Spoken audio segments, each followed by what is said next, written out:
Sourate 21, les prophètes, Al-Anbiya, révélés à la Mecque, 112 versets.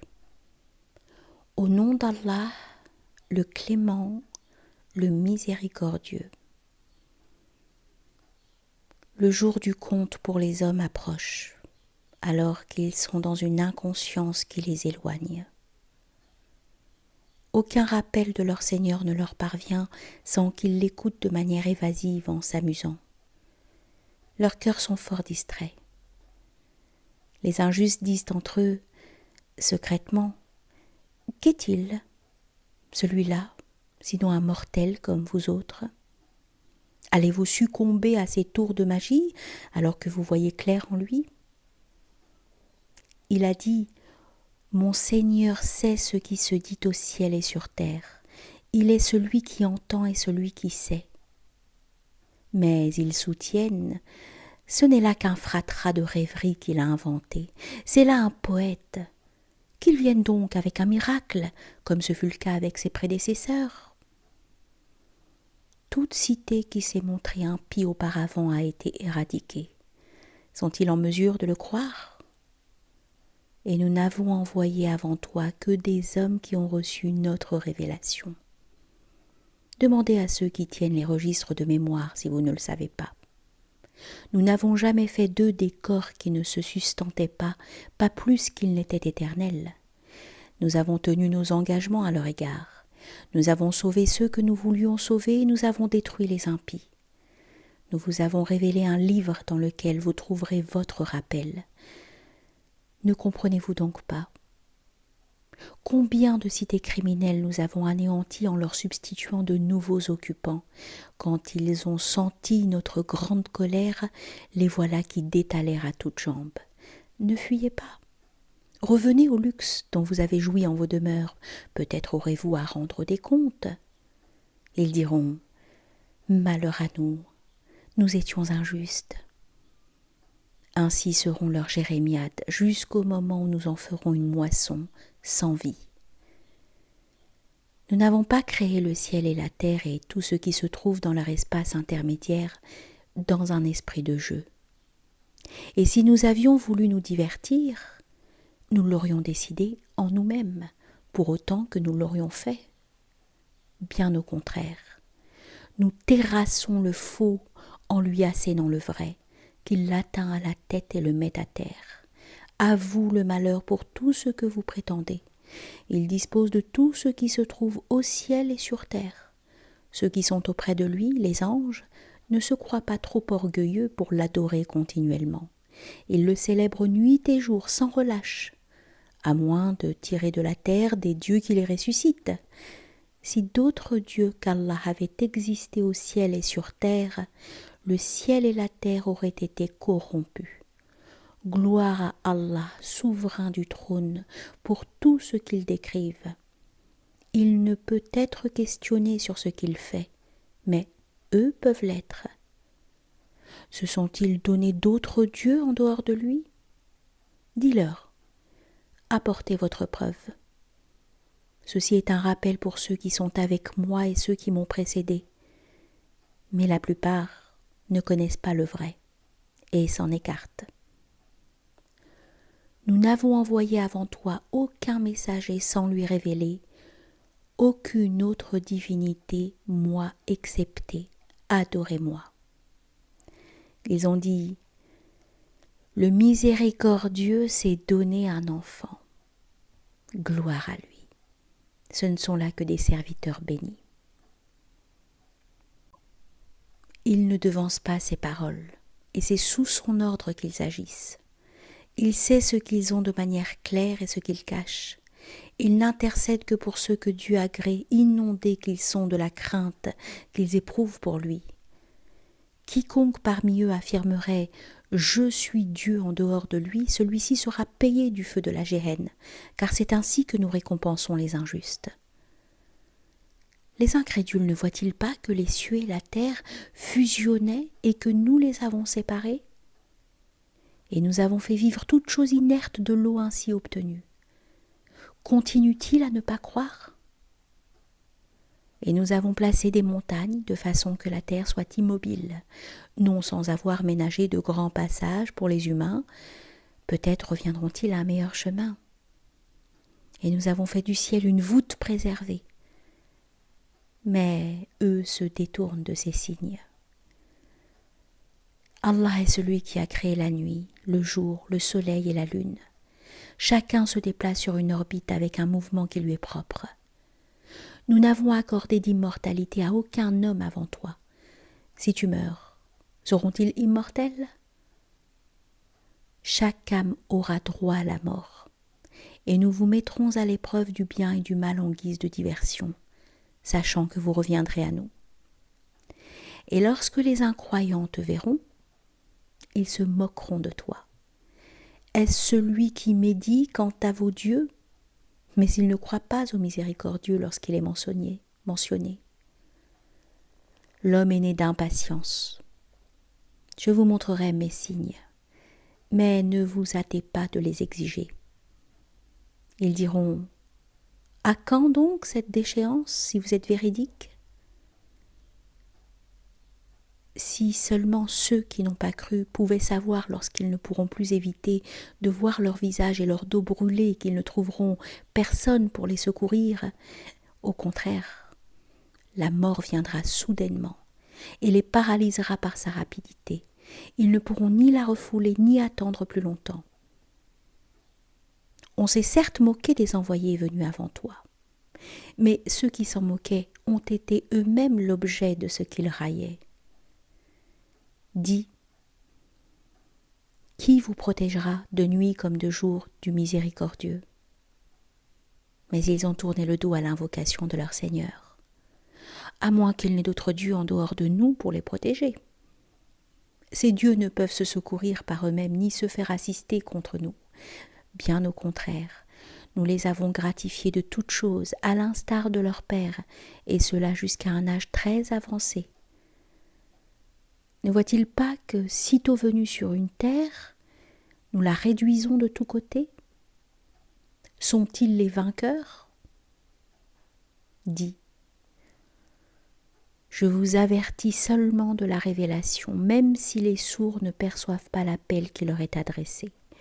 Mais si le moindre souffle du châtiment de ton Seigneur les effleurait, ils s'écrieraient alors: malheur sur nous, nous étions parmi les injustes. Au jour de la résurrection, nous poserons des balances exactes et aucune âme ne sera lésée, fût-ce du poids d'un grain de moutarde. Nous l'apprécierons à sa juste valeur, car nous nous suffisons en termes de compte. Nous avons doté Moïse et Aaron de la capacité de distinction, une lumière et un rappel pour ceux qui éprouvent de la crainte, ceux qui redoutent leur Seigneur dans le grand mystère et qui sont pénétrés de l'imminence de l'heure. Ceci est un rappel béni, le Coran. Nous l'avons fait descendre, mais vous continuez à le récuser. Auparavant, nous avions doté Abraham de sa droiture, dès lors que nous le connaissions. Lorsqu'il dit à son père et à son peuple: « Qu'est-ce donc que ces idoles auxquelles vous vous vouez ce culte ?» Ils dirent: « Nous avons trouvé nos pères qui leur vouaient un culte. » Abraham dit: « Vous êtes, vous et vos pères, dans une erreur monumentale. » Ils lui dirent: « Viens-tu avec la vérité ou comptes-tu seulement te jouer de nous ? » Pas du tout. Votre Dieu est le maître des cieux et de la terre. Il les a inventés, je suis là pour en témoigner. Oh grand Dieu, si au moins je pouvais jouer un mauvais tour à vos idoles dès que vous aurez le dos tourné. Il les détruisit, à l'exception de la plus grande, dans l'espoir qu'il s'en prendrait à elle. Ils dirent: « Celui qui a fait cela de nos dieux, il est certes parmi les injustes. » Certains dirent: « Nous avons entendu un jeune homme les nommer. Il s'appelle Abraham. Amenez-le au vu et au su de tout le monde pour qu'ils en soient témoins. » On lui dit: « Est-ce toi qui as fait cela à nos dieux, Abraham ?» Et il dit: « C'est plutôt la plus grande des idoles qui a fait cela. Interrogez-les si elles sont en mesure de parler. » Revenus à eux, ils s'interpellèrent mutuellement. C'est vous qui êtes en fait les injustes. » Puis ils se ravisèrent en disant à Abraham, « Mais tu sais parfaitement qu'elle ne parle pas. » Il rétorqua, « Adorez-vous en dehors de Dieu des divinités qui ne vous apportent rien de bien, pas plus d'ailleurs qu'elles ne vous font du mal ? Quel dommage, à la fois pour vous-même et pour ceux que vous adorez en dehors de Dieu. Ne le comprenez-vous pas ?» Les uns dirent aux autres, « Brûlez-le et vengez vos dieux si vous voulez agir. » Nous dîmes, « Ô feu, sois fraîcheur totale et sécurité pour Abraham. » Grâce à cette ruse, ils voulurent sa fin, mais nous fîmes d'eux les vrais perdants. Nous le sauvâmes, ainsi que Lot. Puis nous les conduisîmes jusqu'à une terre que nous avons bénie au profit des mondes. Nous lui donnâmes en plus Isaac et Jacob en faisant une sainte progéniture. Nous fîmes d'eux des personnalités éminentes qui guidaient selon notre ordre. Nous leur insufflâmes le souci des bonnes actions, la tenue des prières et la nécessité de faire l'aumône. Ils nous vouaient un culte sincère. Quant à Lot, nous le dotâmes d'une sagesse et d'une connaissance. Nous le sauvâmes de la cité où les habitants se rendaient coupables d'actes de débauche, car ils étaient un peuple d'impies. Nous l'admîmes en notre miséricorde. C'était un être bon. Quant à Noé, il nous appela auparavant, et nous exaucâmes son vœu en le sauvant, lui et sa famille, des plus grands périls.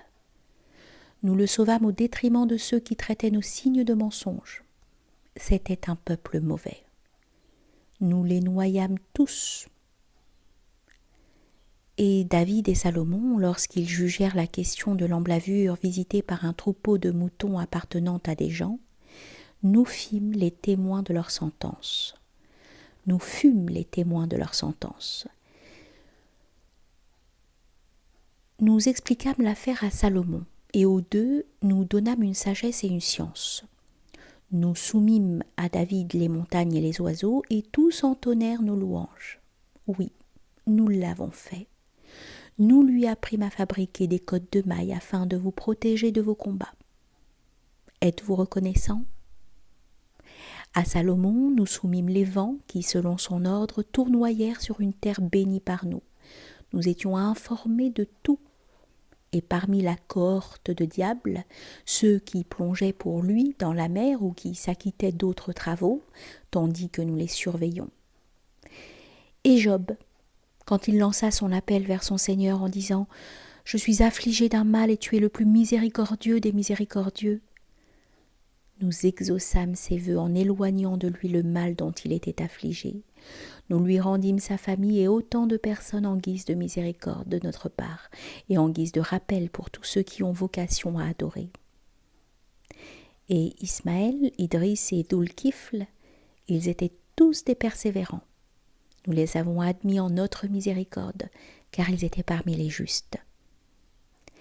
Et Dhunnun, lorsqu'il s'en alla fort mécontent, pensant peut-être que nous ne pourrions rien décréter le concernant, jusqu'au moment où il cria du fond des ténèbres, « Il n'y a de Dieu que toi, gloire à toi, j'ai été parmi les injustes. » Nous exaucâmes son vœu, et nous le sauvâmes de sa grande détresse, et c'est ainsi que nous sauvons les croyants. Et Zacharie, quand il appela son Seigneur, « Seigneur, ne me laisse pas seul, tu es le meilleur pourvoyeur en héritier. » Nous exaucâmes ses vœux, nous lui donnâmes Jean et rendîmes féconde son épouse. Ils s'empressèrent par la suite de faire du bien, de nous adorer avec ferveur et crainte. Ils comptaient parmi les gens humbles et pieux. Et celle qui s'est montrée chaste, préservant sa virginité, nous lui insufflâmes de notre esprit. Nous fîmes d'elle et de son fils un signe éloquent pour les mondes. Telle est votre communauté, une seule communauté. Je suis votre Seigneur. Adorez-moi. Et bien qu'ils se soient divisés en sectes, c'est encore vers nous qu'ils reviendront. Celui qui s'acquitte du bien tout en étant croyant, sa ferveur ne sera pas récusée. Nous la lui inscrivons. Est interdite toute cité détruite par nous, car ses habitants ne reviendront pas. jusqu'au moment où nous lâcherons Gog et Magog et où ils descendront de chaque colline. La vraie promesse est en vue, tandis que les regards des incroyants se vident. Quel malheur, diront-ils. Nous avons été dans une indifférence totale. Bien plus, nous étions des injustes. Vous n'êtes, vous et les dieux que vous adorez en dehors de Dieu, qu'un aliment de la géhenne, et c'est là que vous finirez. Si les autres entités étaient des dieux, ils n'auraient pas fini dans la géhenne, de la sorte où ils seront tous éternellement. Ils y gémiront longuement, mais personne ne les entendra. Quant à ceux qui bénéficieront préalablement de nos bienfaits, ils en seront éloignés. Ils n'entendront pas ces bruissements et obtiendront durablement ce que désirent leurs âmes. Le grand effroi ne les touchera pas, tandis que des anges viendront à leur rencontre. « Voici, leur diront-ils, le grand jour qui vous a été promis, le jour où nous enroulerons le ciel à la manière d'un sceau que l'on poserait sur un écrit. De même que nous avons commencé la première création de l'homme, nous la recommencerons. Telle est notre promesse, si nous voulons la réaliser. » Oui, nous avons écrit dans les psaumes, après le rappel, que la terre sera donnée en héritage à mes meilleurs serviteurs, les plus justes. Et cela, nous l'avons transmis à un peuple de croyants. Et nous ne t'avons envoyé au Mohammed que comme une miséricorde pour les mondes. Dis, il m'a été seulement révélé que votre Seigneur est un Dieu unique. Êtes-vous soumis? S'il se détourne, tu diras, je vous ai prévenu en toute équité, et je ne sais si ce qui vous a été promis est proche ou plus lointain. Dieu sait ce que vous déclarez en parole, et il sait ce que vous masquez. Je ne sais si cela est une tentation pour vous ou seulement une jouissance momentanée. Il dit, Seigneur, juge selon la vérité. Notre Seigneur est le miséricordieux, celui que l'on appelle au secours contre ce que vous décrivez.